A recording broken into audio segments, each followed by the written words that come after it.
So I want to start off here by asking you something honestly. Have you ever felt guilty spending money in retirement on yourself, even though you've saved well and you've done all the right things? If that's the case, I want to reassure you that you are not alone. A lot of the retirees that I work with, they're faithful savers, they're generous givers, they're very disciplined with their planning, like I'm sure a lot of you are, and yet they still feel very wrong for spending money in retirement. It's a real problem. So today I want to talk about why that guilt exists and how you can work to move past that without necessarily abandoning your desire to be a good steward. And I want to work past that lie here that spending is a bad thing. Because God really did design this world for us to enjoy. And of course, you can take all of these things too far. You can get very hedonistic with our enjoyment of the world, and we can be spending way too much money. But I'm just talking about within the boundaries of wisdom, and I wanted to talk through that here today. So let's jump in. Hey there, if we haven't gotten to meet yet, my name is Dylan Martin. I'm a certified financial planner with Stewardship Investments. We walk alongside retirees to help them plan and to help them invest in a way that aligns with their values. And if you want more content like this, where we walk through retirement planning from a biblical perspective, please make sure to like and subscribe for more content and so that others like yourself can find this as well. Thank you. I've spoken with enough retirees to know that that guilt that you're feeling about spending doesn't necessarily come from a bad place. It's coming from a place of wanting to be responsible, having a deep desire to be wise and to be faithful, and also just coming from a fear of the unknown, just that uncertainty that comes with the future. But here's the main issue that I've come across that I'm sure many of you are dealing with, that there is a confusion around stewardship and self-denial. Of course, there is a piece of self-denial within discipline, which is what I think it takes to be able to be a good steward. But this is one of those things that can be taken too far and taken out of balance.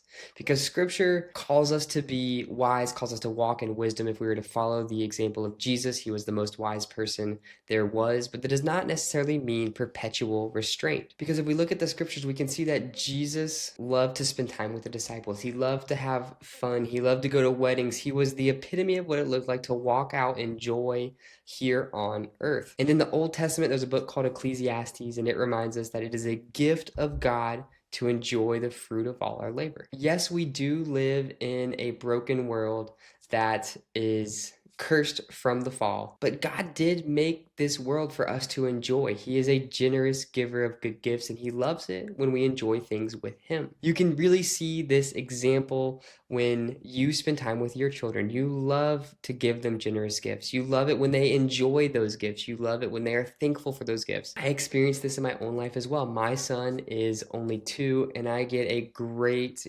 deal of joy and gratitude when I watch him enjoy gifts that my wife and I have given him. Now, I go down that rabbit hole because a lot of you unconsciously believe things like this, I'm sure, that I should only spend money on things that I need.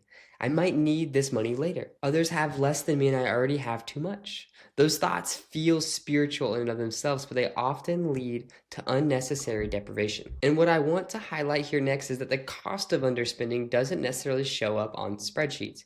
It tends to actually show up as a good thing because if you're underspending, you're doing retirement projections, the numbers tend to look really great. But those costs do show up in real life. They do show up with delayed travel, with missing experiences with your family, with holding back on your ability to be abundantly generous because you're unsure of what your needs might look like in the future, or you're unsure if you're able to spend that money. And ironically, the fear-based restraint can limit both your joy and your impact. Those are the things that you are wanting to solve for in retirement, I'm sure, but that fear tends to hold you back. And I'm sure if you all really thought about this, the goal isn't necessarily to die with the biggest balance in your account. You do want to have the means to live the life that you want to live a purposeful life, to be able to be generous, but I'm sure you don't want more just for the sake of more. The goal of this season of retirement is to be a faithful steward in this new season that you're in. So what does it look like to reframe spending in light of what that goal is of being a faithful steward? I believe that healthy retirement spending has 3 biblical anchors, or 3 legs to the stool if you want to think about it like that. So that first one is provision. just that the spending allows you to cover your needs, that you're able to take care of your family with wisdom. The second leg of the stool is enjoyment. So, receiving God's provision with gratitude, being able to take the resources that you have and live a joy filled, fulfilling life. And then three is generosity, being able to utilize that spending that you have to bless others. In this season, there is no need for saving. You might be wondering, well, where is this leg for saving? Well, you're in retirement now, so you are past that piece of the puzzle, so leaving just these three pieces here. And these legs to the stool tend to be out of balance when there is not a plan that is directing how you are spending within those different categories. So when you do have a plan and your spending it's aligned with your values, maybe you have a budget on how all of that money is getting spent, your overall spending and plan is getting stress tested and modeled to make sure that you have the resources that you need and you can spend however much that you're wanting or needing, or perhaps even spending even more than what you thought. So when you were doing all of those things, spending stops feeling emotional and you start to feel very empowered and it starts to feel very intentional. This is when retirees like yourself typically start to say, hey, we can do this and we can sleep well at night. A good example of this is good old Dave Ramsey. He made popular the envelope system where you have different envelopes with different spending categories, say for groceries or for eating out or the car or fun, different things like that. And you put a certain amount of money in each envelope, and that's how much you're able to spend on said category for however you set that up per week, per month. And then you can be adding as you get paid and you can save up money. And for some people, as you're learning how to budget, that does feel very restrictive, but there actually ends up being a lot of freedom knowing that however much money is in my fun bucket or my fun envelope, I can spend that guilt-free because I know that I have everything else taken care of, and whatever is allocated for that, I can spend that money on.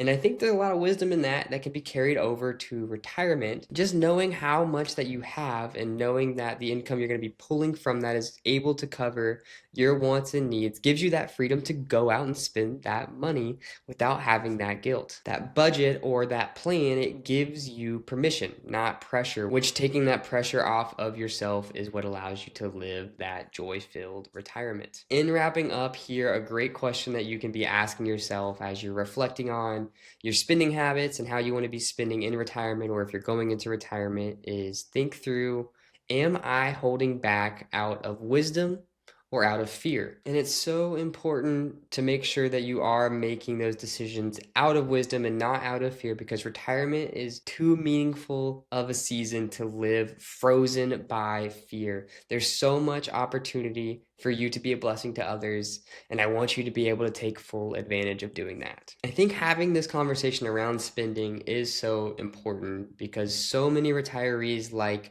yourself save their whole lives, get to retirement, and then are way too scared to spend any of their money and to enjoy the fruits of their labor and how well they've set themselves up. So I want to implore you to do some heavy lifting here to make sure that you have a great plan, that you do the thought exercises, that you are setting yourself up well to be able to make those wise decisions around your spending so that you can feel empowered to live a fulfilling life. If you need help having those types of conversations, I do that every day with the retirees that our firm works with. I'd be happy to sit down with you, walk through your situation. You can click the link below in our bio here to schedule a time to chat. Hope you have a great rest of your week, and we will see you in the next video. Take care.